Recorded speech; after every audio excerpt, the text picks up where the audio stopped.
All right, how we doing? So I thought I'd make this really quick video. We decided for the wife's birthday that we would go away somewhere that we haven't been before. So we've chosen to go to New Zealand. So we're going to show you a little bit around there as well over the next few videos. But this particular one, I got up this morning and I thought because we booked it so late, we booked a cheap flight through Jetstar. And we've never flown internationally with Jetstar before, so we're going to fly into Auckland, leaving from Brisbane, obviously. And so yeah, we thought we'd take you along for the ride and just show you what it's like. Is it actually value for money? So on that note, I'm going to finish my coffee. I'm going to have a shower. Might even cut my hair. Pack my bags, and then we're going to get on our way. So come along and check it out with us.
G'day guys. All right, so we're back from Auckland. I had a great trip.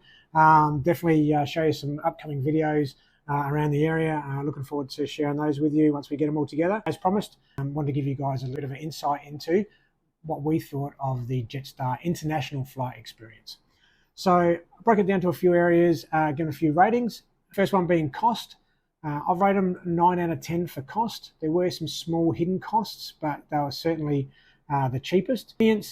I rated 6 out of 10. They did have direct flights from Brisbane to Auckland, which was great, so we didn't have to do massive long stopovers in Sydney or anywhere else. However, they were very limited to the types of flights or the times of flights that you could go on, meaning that the flight that we booked, we could only arrive at midnight Auckland time. Comfort on the flight, I've rated them 6 out of 10 for comfort on the flight, purely because of leg room and that sort of thing. they're okay. Luckily, it's only a 3.5 hour flight, so it's not, it's not a big deal. However, yeah, there's certainly like very little leg room. There's no in-flight entertainment that I can see. It didn't really impact us. We take Netflix or download Netflix stuff anyway, so that's not a big issue. But if you're looking for that, it's not there. And it's the first flight I've ever been on where there wasn't an in-flight magazine, which I know is only a little thing, but it just, it was weird that they didn't have one. So staff. So when I rate staff, I've broken that down into some different categories as well. We've got the staff at the airport and the staff attendees on the actual flight themselves. 9 out of 10. They were great. They couldn't be more helpful. Call center staff, however, we did have to ring the call center to sort out a baggage issue that we had. Call center staff were absolutely terrible. I rate them a 1 out of 10. I also rated the pilot in this instance. I've rated the pilot a 6 out of 10. The reason being is that I've been on lots of flights. We've both flown a lot. But in this instance, the takeoff and the landing was really poor.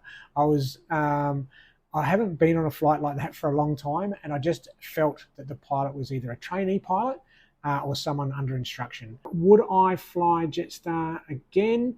Yeah, I certainly would. Internationally, I certainly would. I rate them overall probably a 6 out of 10 in total, purely because, yeah, look, they are cheap. They're a value company, as in, you get what you pay for. Unfortunately, you don't get a lot, but you don't pay a lot either. So swings and roundabouts.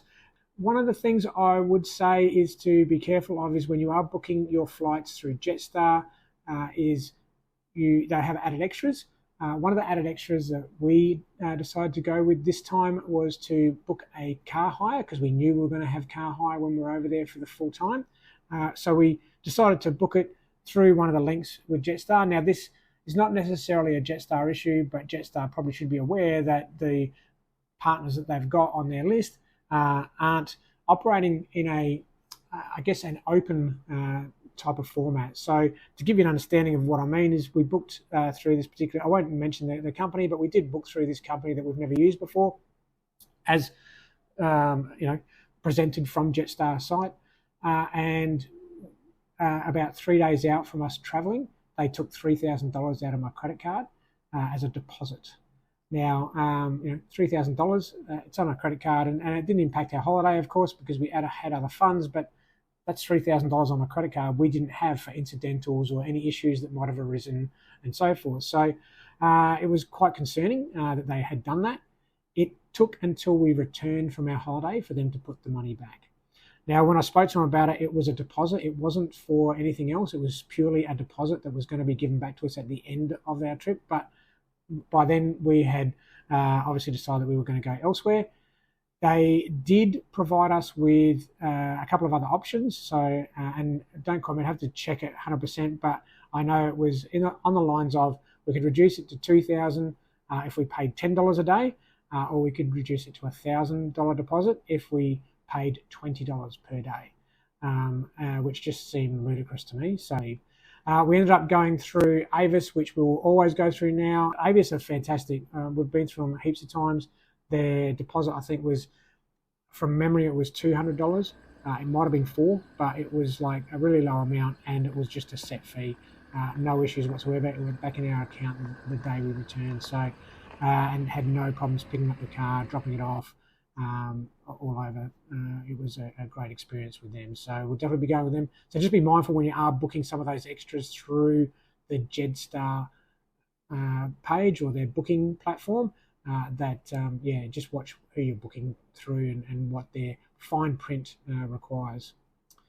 But yeah, overall, as I say, yeah, we probably would fly with them again. They're not terrible. They have areas to improve. If you're not having to call the call center for anything, you'll have a great time. Anyway, I hope you enjoyed the rest of the videos, and I hope that was informative. All right, cheers. See you.